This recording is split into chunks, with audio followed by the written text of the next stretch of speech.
G'day Shabbos to you. I hope you're all well. Happy Friday, everybody. Hope all your friends and family here and in Israel are safe and well. Amen. And let's start with Mazel Tov this week. Mazel Tov to Emma, Philip and Jack Moss on Aaron's Bar Mitzvah. Mazel Tov. And to grandparents Linda and Stephen Zitron. Mazel Tov. Mazel Tov to Emily and Jonathan Meltzer on the birth of twins. Mazel Tov. Double Mazel Tov. Yeah, very nice. And Mazel Tov to anyone else celebrating a birthday, anniversary or any other simcha in the coming week. Mazel Tov. We wish refuah shlema to anyone who's not well. And wish long life to Sharon and Moshe Abraham on the sad passing of their daughter Rachel. And anyone observing a yortzeit this week. Wish you long life, yes. Any shout outs this week? Shout out to Ilana Horn on her special birthday. Happy birthday, Ilana. We were in school together, so I know how old you are. Oh, okay. And what else? Anything else? You just want no, we'll move on. So that's it this week. This Friday evening, Shabbos begins with candle lighting at 7:30 in our community. Mincha Chabad Shabbos and Maariv is at Croxall Yavna and in Elstree, kindly hosted by Family Assor at 7 o'clock. Shabbos morning, Tov Lehodot at the Community Hub at Croxall Road at 9 o'clock.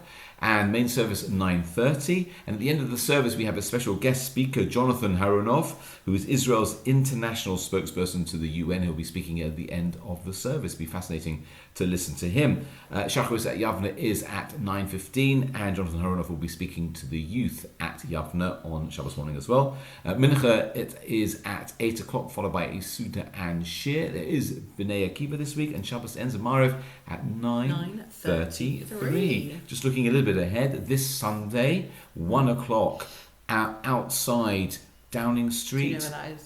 I do. Outside, it's up in London.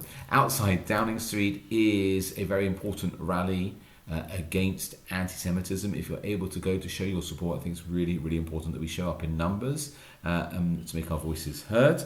Looking a little bit further ahead, next Friday is Yom Yerushalayim, and Shacharis at Croxall will be at 7 o'clock, followed by coffee and rogaloch. Ooh.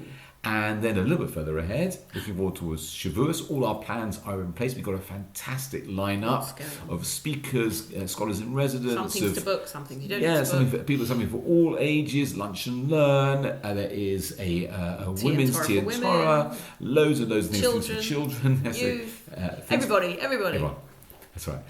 Look out for the details of that coming up very, very soon. And next week also is the AGM, so look out details for that as well.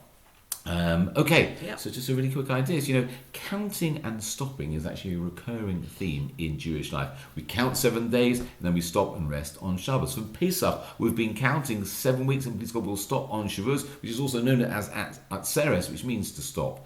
The Torah instructs us to count 7 years and then stop with Shemitah, which is a sabbatical for the land, when ploughing, sowing and harvesting cease for an entire year. You know what? That pattern isn't coincidental. It's actually deeply instructive because counting obviously reflects movement, growth and progress, but the Torah insists that sometimes we pause and we have an opportunity for reflection, perspective and realignment. In a world that demands constant motion, the Torah teaches us to have the courage to stop, because sometimes the deepest growth happens specifically when we cease striving and allow space for something deeper to emerge. Something to think about.